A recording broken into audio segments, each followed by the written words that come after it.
The episode begins far from Earth, deep in the emptiness of space, aboard the USCSS Maginot, a massive ship belonging to the powerful Weyland-Yutani Corporation. Inside, the crew slowly wakes up from an incredible 65 years of cryosleep. They've been on a long, dangerous mission to transport alien lifeforms back to Earth, including deadly facehuggers sealed in special containers. At first, the crew follows their normal wake-up routines, stretching, checking systems, and talking about what comes next. But the calm doesn't last long. Sirens suddenly blare through the ship. Something has gone wrong. The containment units are no longer secure. Moments later, the nightmare begins. A fully grown xenomorph is loose. It moves fast, crawling through the ship's vents and shadows, attacking with its claws, tail, and inner jaw. The attack is brutal. Crew members are dragged away screaming, blood splatters on walls. The survivors run, desperately looking for somewhere safe. A few lock themselves inside the Lawther computer room, hoping the alien can't reach them. Morrow, the ship's security officer who is part human and part machine, makes a different choice. He seals himself in the ship's impact chamber, a small, reinforced room. The alien pounds on the door, but for now, Morrow is safe. The scene then shifts to Earth, to a place that feels like another world entirely. Neverland, a research facility run by a mysterious company called Prodigy.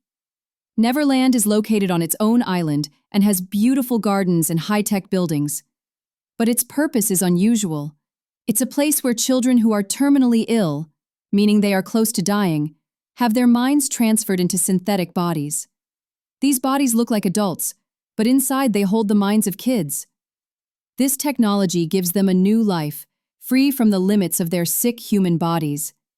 We meet Marcy, a young girl who has been living with a fatal illness.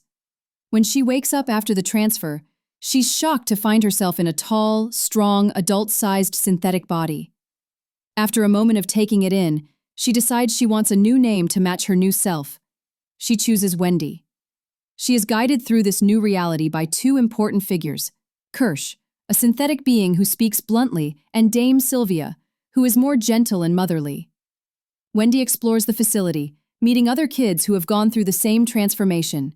She tries running, jumping, and moving in ways her sick human body never could. But the joy is mixed with confusion. She asks questions about whether she is still human.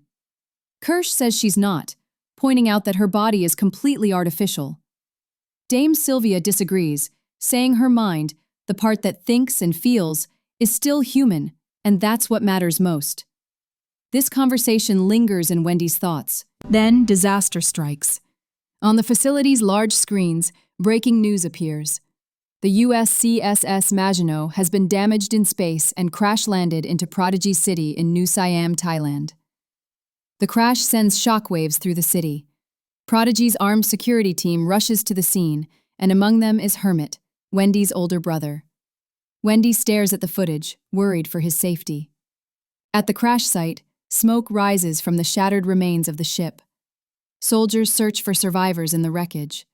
To their surprise, Morrow emerges alive, looking battered but still functional. But the relief doesn't last. As they continue searching, they find strange alien creatures that aren't just xenomorphs.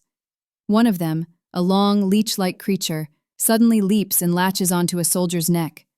Within seconds, it drains the life from him, killing him horribly.